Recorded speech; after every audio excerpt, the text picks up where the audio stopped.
Aí nós observamos que a situação nos faz refletir que o que nós estamos vivendo hoje não é só o de hoje. Parece repetições de coisas que aconteceram no passado.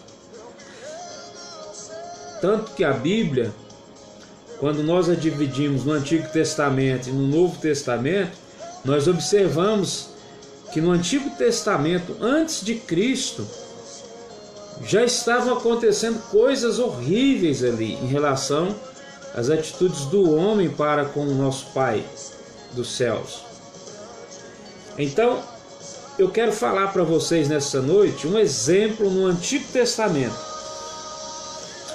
que se encontra no livro do profeta Jeremias. Eu quero contar para vocês primeiro um ato que ele fez no capítulo 13, e depois eu vou concluir com vocês mais para frente, depois do capítulo 30. Capítulo 13 do livro de Jeremias nos traz uma palavra linda. Eu quero ler para vocês. Versículo 1 do capítulo 13. Assim disse o Senhor ao profeta: vai e compra um cinto de linho e põe-no sobre os teus lombos, mas não o metas na água. E comprei o cinto conforme a palavra do Senhor e pus sobre os meus lombos. Então veio a palavra do Senhor a mim segunda vez, dizendo: toma o cinto que compraste e traze-o sobre os teus lombos e leva-o. E o Senhor disse ao profeta Jeremias: vai ao Eufrates e esconde-o ali na fenda de uma rocha. E fui e escondi-o junto ao Eufrates, como o Senhor havia me ordenado. Sucedeu, pois, ao cabo de muitos dias, que me disse o Senhor: levanta-te, vai ao Eufrates e toma dali o cinto que te ordenei que escondesses ali. Fui ao Eufrates, cavei, tomei o cinto do lugar onde eu havia escondido, e eis que o cinto tinha apodrecido, para nada mais prestava. Então veio a minha palavra do Senhor, dizendo: assim diz o Senhor: do mesmo modo que farei apodrecer a soberba de Judá e a muita soberba de Jerusalém, a este povo maligno que se recusa a ouvir a minha palavra, que caminha segundo o próprio coração e anda após deuses alheios para servi-los e inclinar-lhes diante deles, será tal como esse cinto, que para nada mais presta. Porque como o cinto que está ligado aos lombos do homem, assim eu liguei a mim toda a casa de Israel e toda a casa de Judá, diz o Senhor, para me serem um povo, e por nome, e por louvor, e por glória. Mas não deram ouvidos. Capítulo 13 de Jeremias, do versículo 1 ao versículo 12. Eu li todo o texto para vocês, para que os irmãos compreendam bem o que eu quero falar nessa noite. O profeta Jeremias, ele ministrou em Jerusalém num período de 40 anos. O seu ministério de 4 décadas pode ser dividido em 4 partes. A primeira foi quando ele ainda participou do período final do rei Josias, o qual foi um bom rei para Jerusalém.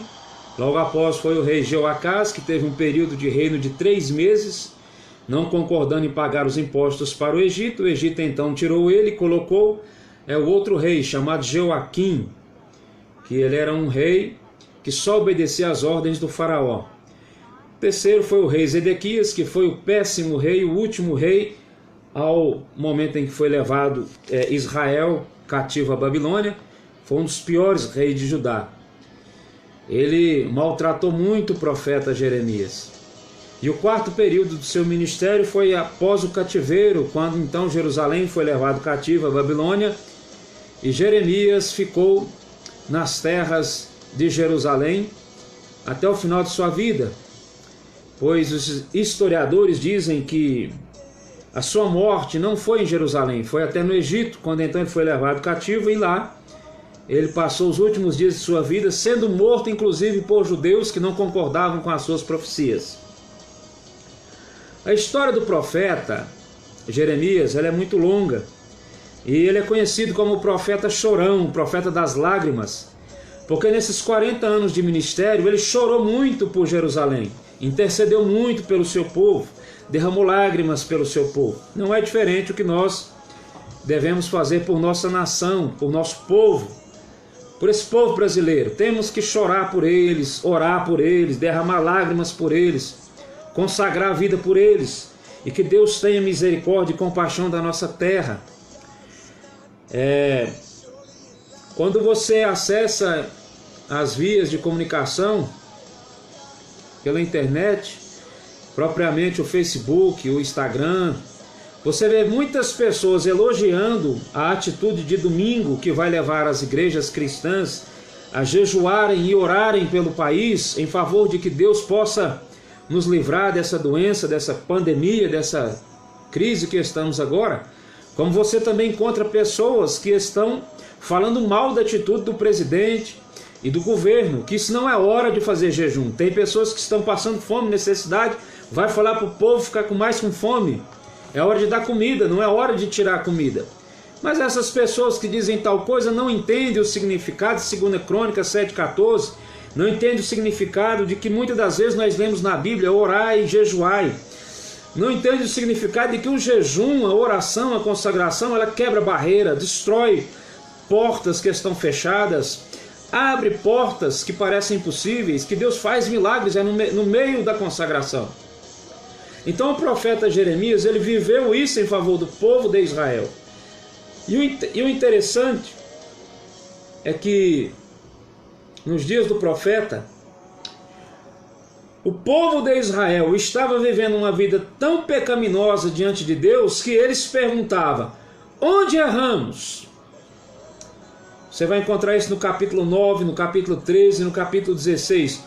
Eles estavam praticando todo tipo de abominação contra o Senhor. Andavam após outros deuses, cultuavam nas montanhas, não se interessavam em tornar-se mais o povo de Deus, como assim era lhes prometido.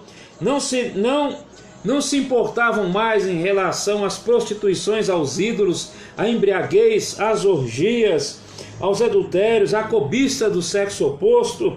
Não se preocupavam com o mal natural que eles estavam praticando em vida, se esqueceram completamente de Deus, e eles ainda diziam: onde erramos? Em quem pecamos? O que mal nós estamos fazendo? Qual é o nosso pecado? Então o profeta vinha e trazia uma palavra de repreensão. Nesse capítulo 13, observem bem a história. Deus falou para o profeta: compra um cinto.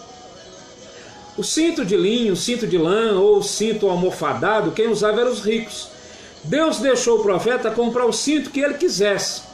E ele comprou um cinto bonito, caro, de bom gosto. O cinto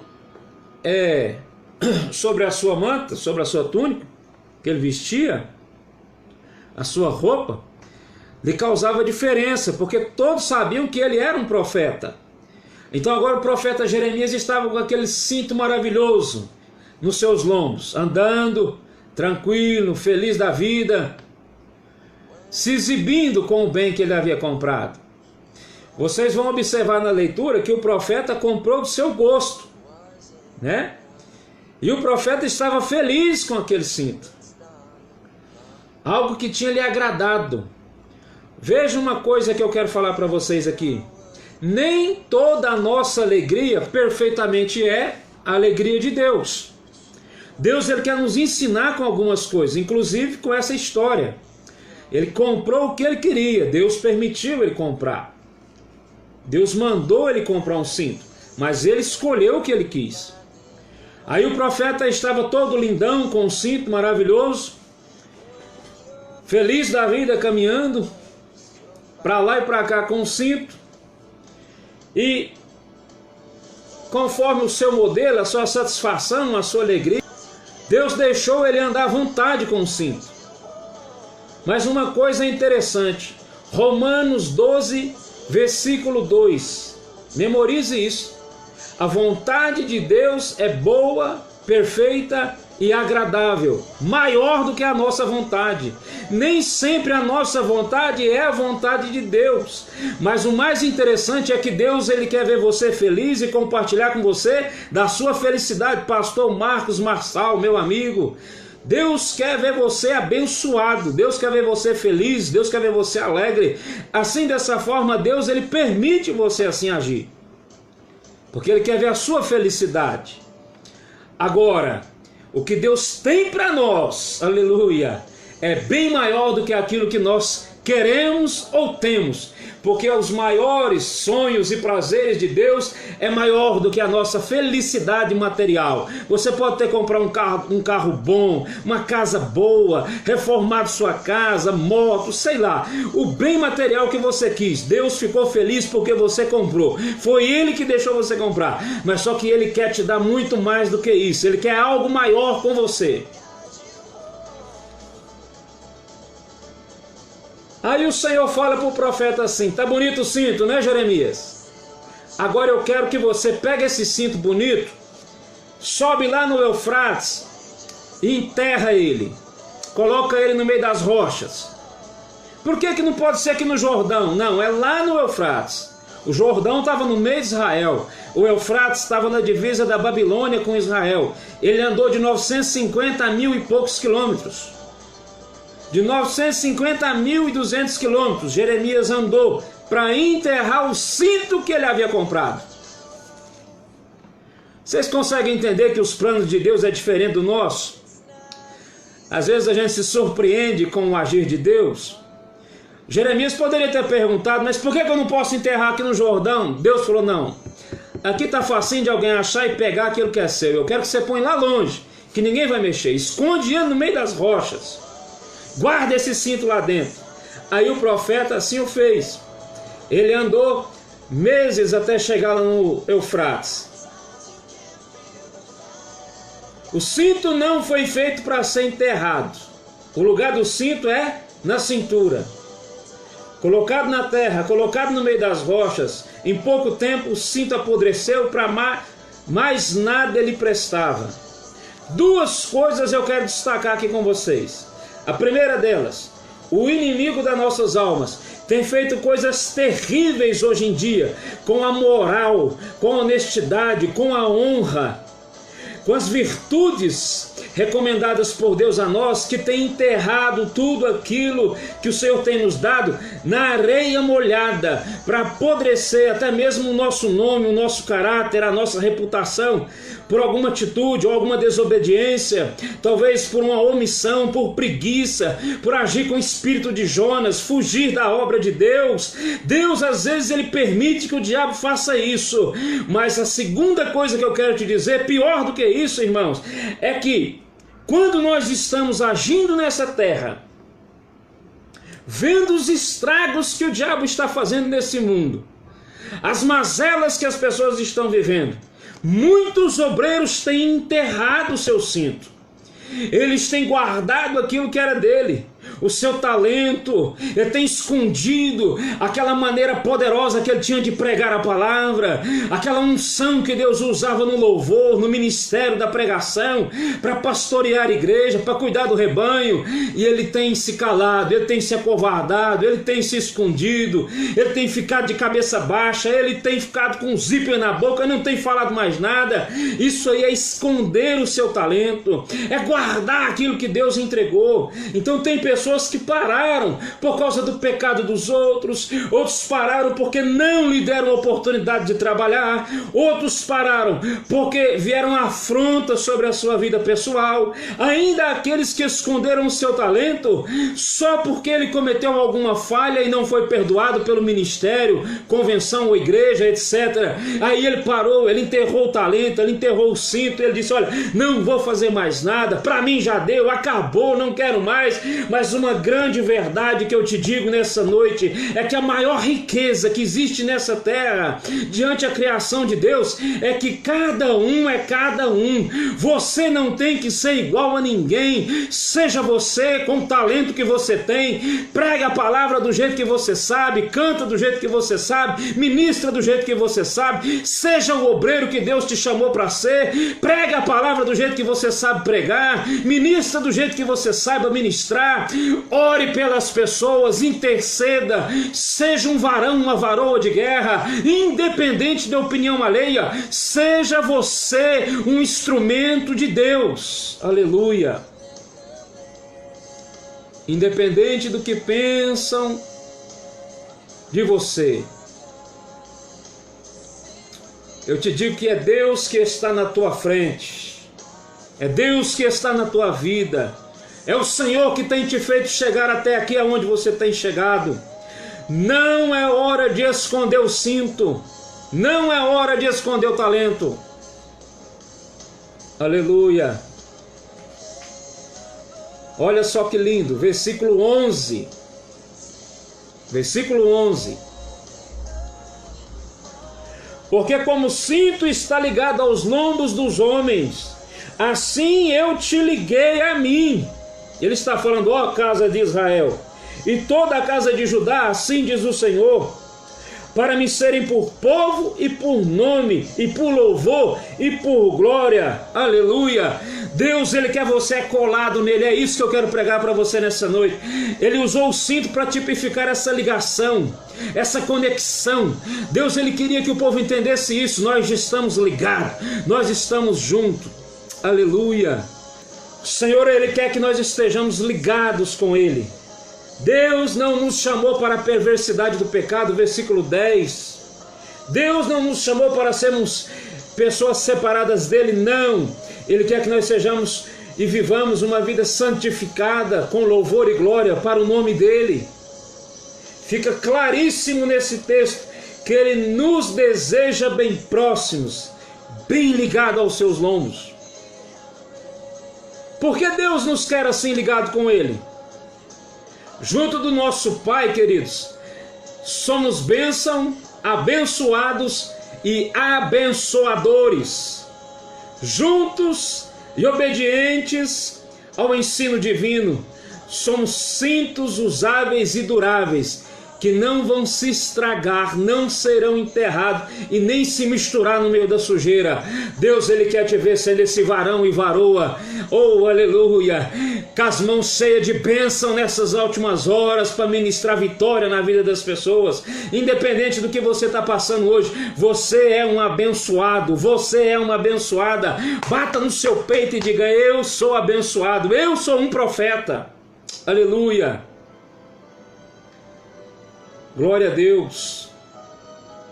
O tempo vai continuar passando, o pecado vai continuar aumentando, a podridão vai continuar aumentando, o tempo passa e o estrago se amplia.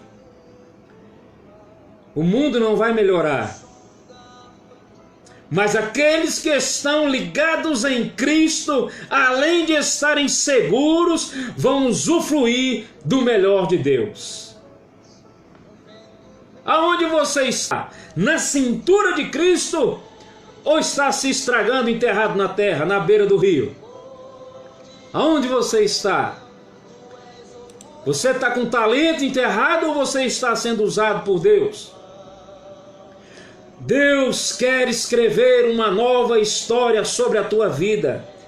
Aí Jeremias 33:15, depois de passar por tudo isso, ele diz para o povo, naqueles dias e naquele tempo, farei brotar a Davi um renovo de justiça, ele executará juízo e justiça sobre essa terra. Oh, louvado seja Deus! Ele estava falando de nosso Senhor e Salvador Jesus Cristo, o renovo de todas as coisas, aquele que veio para renovar nossas forças, renovar nossa alma, renovar tudo que nós precisávamos. Ele veio para isso e Ele está conosco.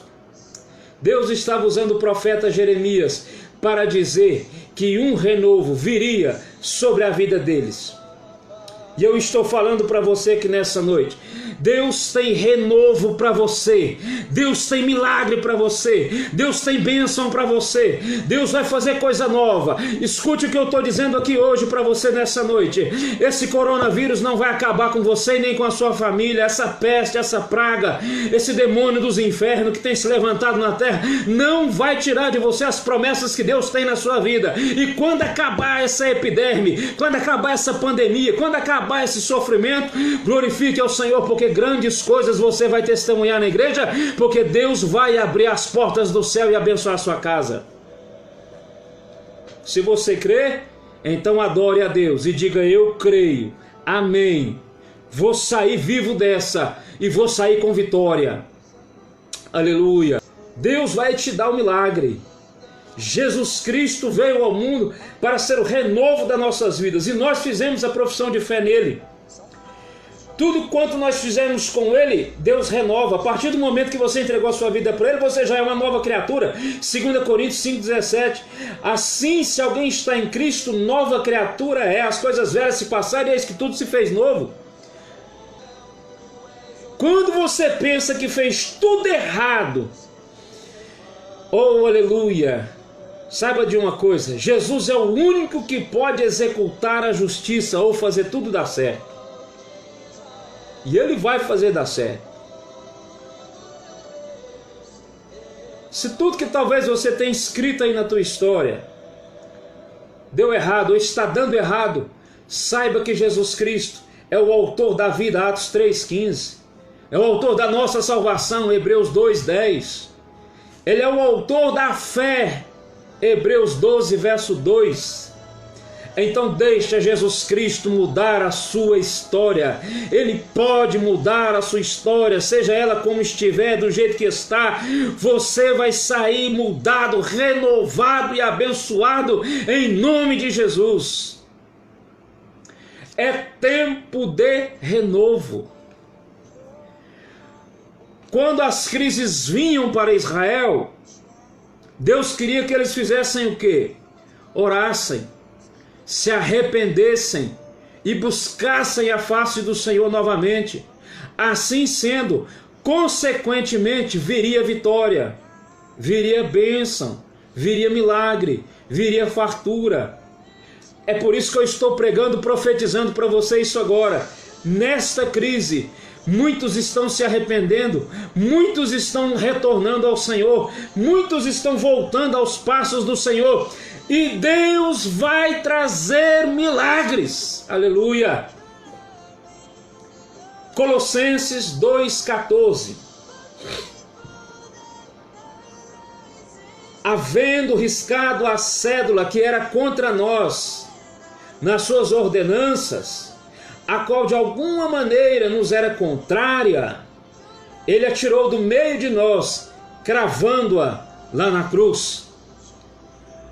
Ele tirou toda a mazela que era contra a nossa vida, pregando lá na cruz. Não se prenda ao seu passado.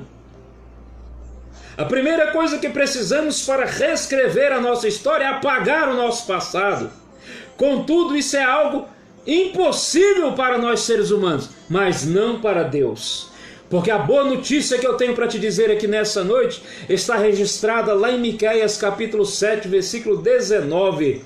Tornará a ter compaixão de nós, pisará os pés as nossas iniquidades e lançará todos os nossos pecados nas profundezas do mar. É lá no fundo, e Deus lançou lá no mar do esquecimento para não buscar mais. Então esqueça o teu passado, começa a olhar para o teu futuro.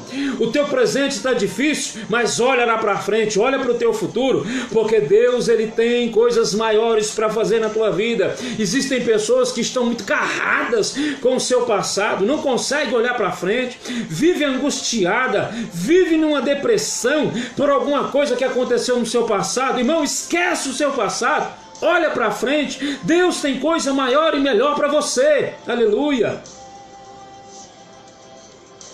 A palavra do Senhor nos diz, 1 João capítulo 1, do 7 ao versículo 9, que quando Jesus ele nos aceita perdoando os nossos pecados, literalmente ele apaga o registro da nossa vida. Tudo que ficou para trás acabou. quando eu estava falando no início que o Brasil é um dos campeões em depressão e angústia, é porque muitas pessoas se prendem no passado. Esquece o passado. Ah, mas ele me acusou, mas ela falou isso, mas ele disse isso. É boca do diabo, irmão. Larga pra lá, o que vem do diabo não presta. É boca suja, é para tirar a sua paz, para tirar a sua alegria, para tirar o seu sossego. Então começa a ouvir a voz do Espírito Santo que está falando no seu coração. O seu passado está acabado, o seu passado está no mar das profundezas, lá do esquecimento. Esquece o seu passado. O que você fez, você já fez, não tem como mais, porque você já entregou sua vida para Jesus e Ele tem uma nova história para você. Você que está me ouvindo, que ainda não é evangélico, se alguém compartilhou esse vídeo, eu peço, compartilha, irmão. Tem muitas pessoas que precisam ouvir isso. A sua história pode ser mudada hoje. Eu me lembro que uma vez nós estávamos numa cadeia, fazendo visita numa cadeia aí no presídio. Nós saímos da área dos homens e fomos para a área das mulheres. Lá na porta da área das mulheres, elas dentro da cela e nós no corredor, entregando folheto e evangelizando. E uma delas, quando eu estava pregando para elas lá na cela, ela começou a chorar e falou assim: olha, irmão, ora por mim. Eu creio que Jesus pode fazer um milagre na minha vida. Eu falei: o que que você mais precisa? Ela falou: eu preciso sair daqui, porque eu caí aqui, eu caí aqui errado. Já era para me ter saído, ter ido embora, eu estou aqui ainda. Eu falei assim: mas você já é crente? Ela falou: não, eu sou desviada. Eu falei assim: então se você crê que se você voltar para Jesus agora, eu vou orar por você e Deus vai fazer um milagre, você crê nisso? Que Deus pode te tirar daqui ainda hoje? Ela falou: eu creio, nós estávamos lá de manhã. Eu falei assim: então você quer entregar sua vida para Jesus? Ela falou: eu quero. E ela começou a derramar lágrimas chorando. E eu chamei o outro irmão que estava perto de mim e falei assim: vamos orar por ela, porque ela está acreditando no milagre de Deus na vida dela, que Deus vai tirar ela daqui hoje. Então vamos orar por ela para que Deus faça esse milagre.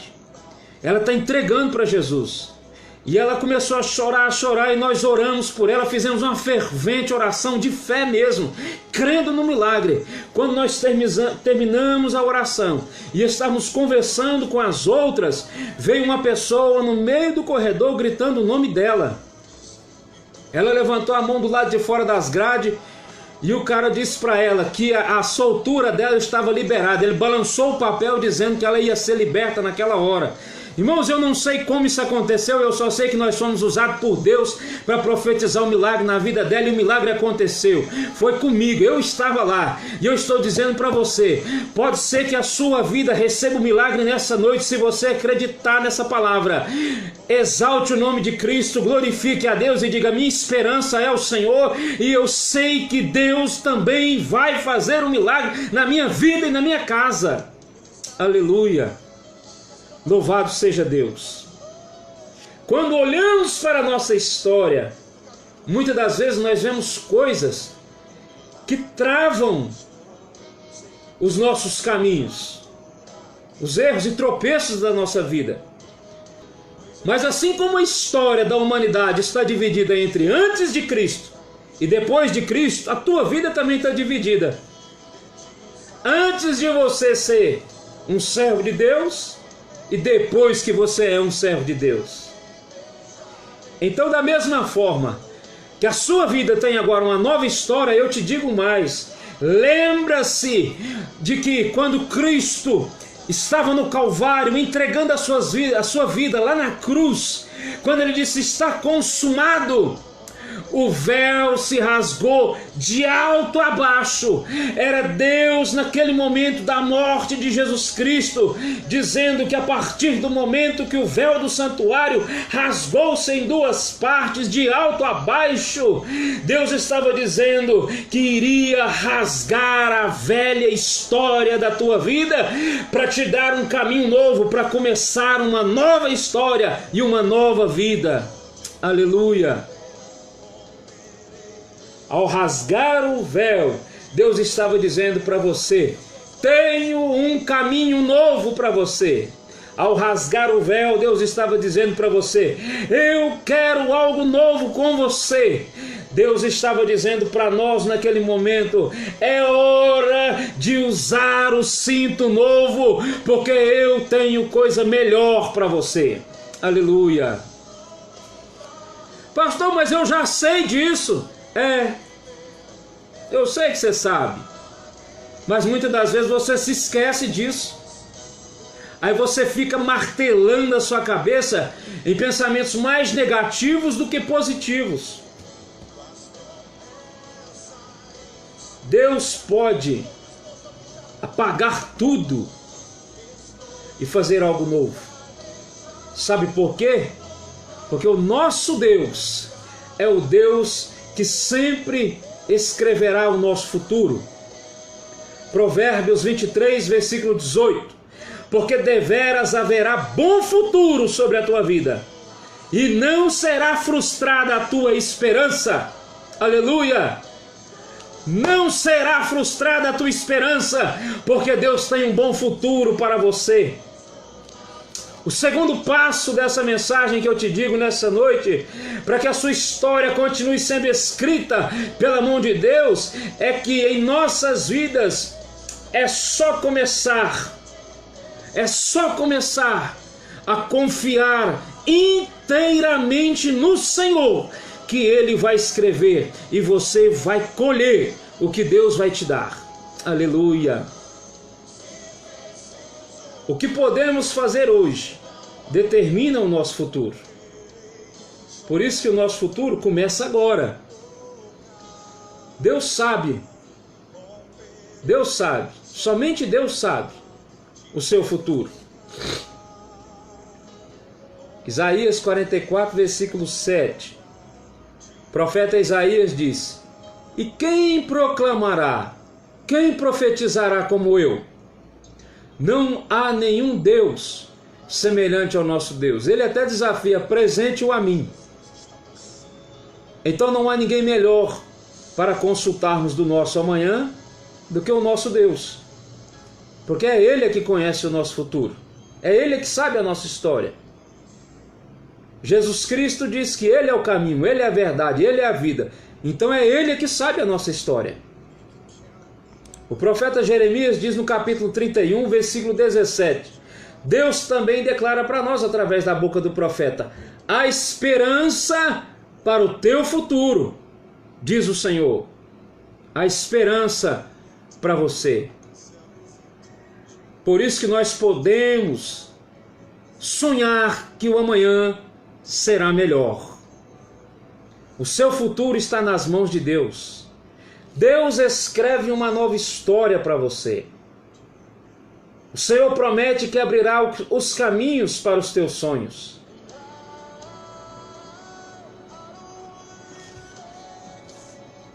Profeta Isaías, capítulo 35. Profeta Isaías, capítulo 35, verso 1. O deserto e os lugares secos se alegrarão com isso, e o ermo exultará e florescerá como a rosa. Abundantemente florescerá e também regurgitará de alegria e exultará. A glória do Líbano se lhe deu, bem como a excelência do Carmelo e de Saron. Eles verão a glória do Senhor, a excelência do nosso Deus. Confortai as mãos fracas e fortalecei os joelhos trementes. Dizei aos turbados de coração: esforçai-vos e não temais. Eis que o vosso Deus virá com vingança, com recompensa de Deus, e Ele vos salvará. Aleluia! Sabe o que é isso? Deus promete que abrirá caminhos para os seus sonhos, mesmo diante as adversidades e os vossos inimigos, porque Deus fará vingança com aquele que se levanta contra o filho dele. Oh, glória a Deus! Aleluia, Jesus! Jeremias 29, o profeta diz: eu é que sei os pensamentos que tenho a vosso respeito, diz o Senhor, pensamentos de paz, glória a Deus, e não de mal, para vos dar o fim que desejais.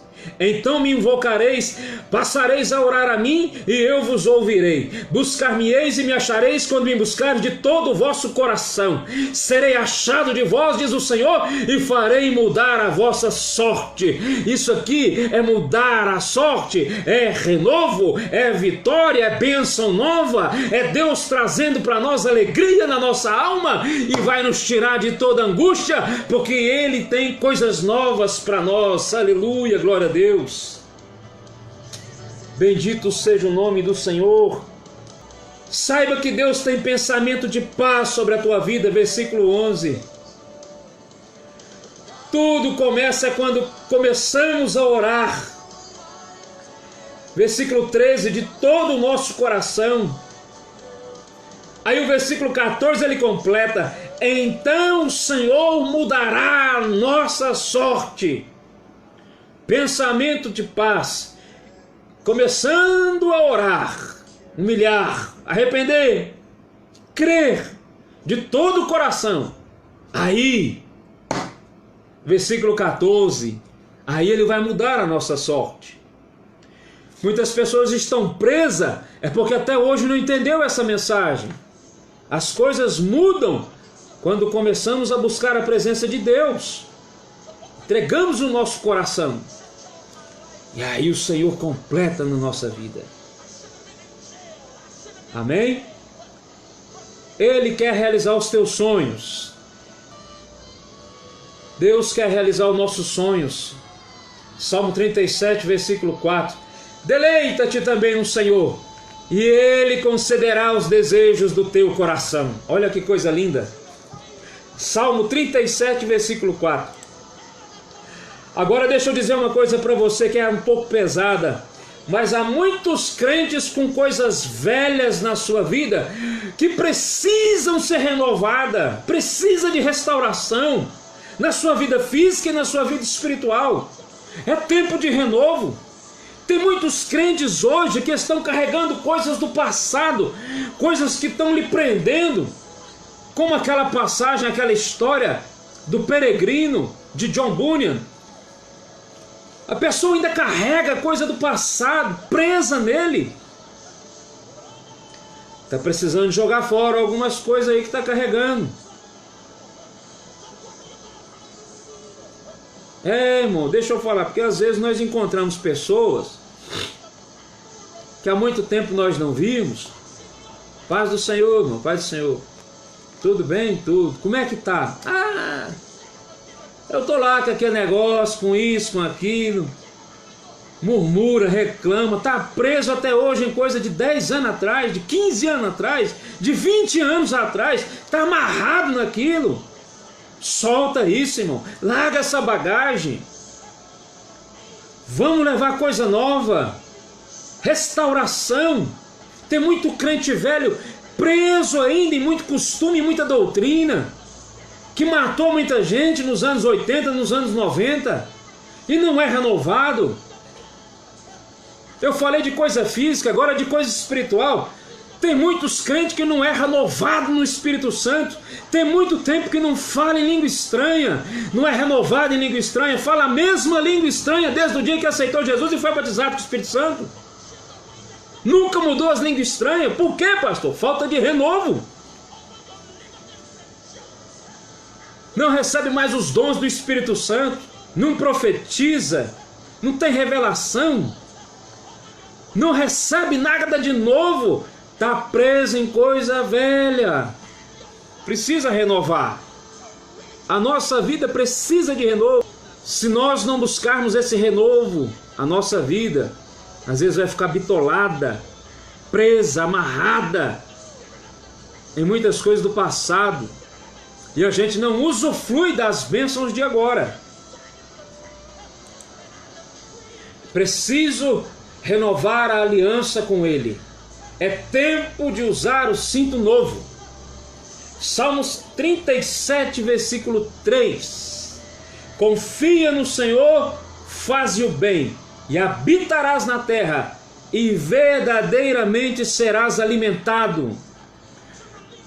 O salmista estava dizendo: Deus cuida de você. Ele vai te dar milagre, Ele vai te dar bênção, Ele vai te dar vitória. As portas e janelas do céu estão abertas para o Senhor te abençoar ricamente. Deus quer fazer algo novo na nossa vida nesses últimos dias, nesse momento de crise. Eu quero profetizar isso na tua vida. Deus tem renovo para você. Deus tem uma nova história para você. Ele mudou a história de Moisés. Saiu da casa do faraó, foi cuidar das ovelhas do seu sogro. De repente, Deus muda a sua história. Se tornou o maior e grande líder do povo de Israel. Deus mudou a história do seu irmão Arão. Tirou ele do cativeiro do Egito e fez dele o maior sumo sacerdote de Israel. Deus mudou a história de Josué, tirou ele do Egito, de apenas um simples soldado, para ser o grande conquistador da terra de Canaã. Deus mudou a história de José, tirou ele do cativeiro, tirou ele de dentro das grades, tirou ele da mão da prisão, tirou ele daquela vida humilhante e colocou ele como segundo imperador do Egito. Estou dizendo para você que Deus tem renovo para você, Deus tem coisa nova para você, Deus tem coisa grande para te entregar.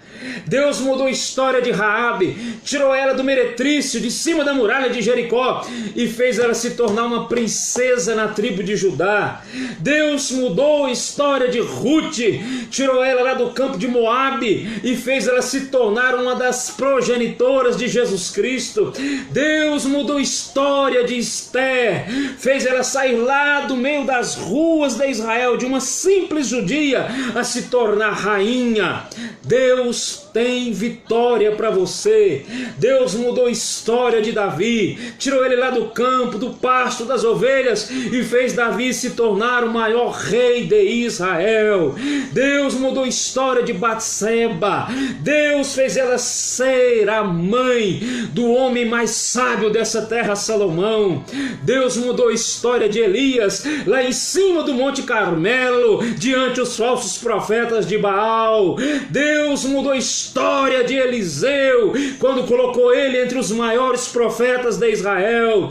Deus mudou a história da Sunamita, uma mulher que era estéril, não podia ter filho, mas pela oração do profeta ela foi mãe. Deus mudou a história do profeta Isaías, quando ele estava entrando dentro do templo, desistindo de tudo, mas Deus mostrou a ele a sua glória, o grande trono, e renovou a vida do profeta. Deus fez dele o maior profeta de Israel, a seguir ministrar a respeito do Messias, o Senhor Jesus Cristo. Deus mudou a história de Pedro, pescador de peixe, agora pescador de homens. Mudou a história de Paulo, um grande chefe do exército romano, agora o maior líder do povo missionário, o maior ganhador de alma. Deus mudou a história de Jairo, Deus mudou a história do carcereiro, Deus mudou a história de Dorcas, Deus mudou a história da viúva de Naim, Deus mudou a história de João. Deus também quer mudar a tua história, aleluia. Não falta exemplos para me te falar aqui nessa noite. A sua vida é uma mudança. Então eu quero pregar para você hoje, para te renovar, para você acreditar nessa palavra, que Deus tem milagre para você. Deus tem renovo para você. Deus tem coisa grande para você. Oh, aleluia! Bendito seja o nome do Senhor. Salmo 37, o profeta nos diz, o salmista nos diz: confia no Senhor e faz o bem, e habitarás na terra e verdadeiramente serás alimentado. Versículo 4: deleita-te no Senhor, e Ele concederá os desejos do teu coração. Deus quer fazer isso na tua vida. Amém?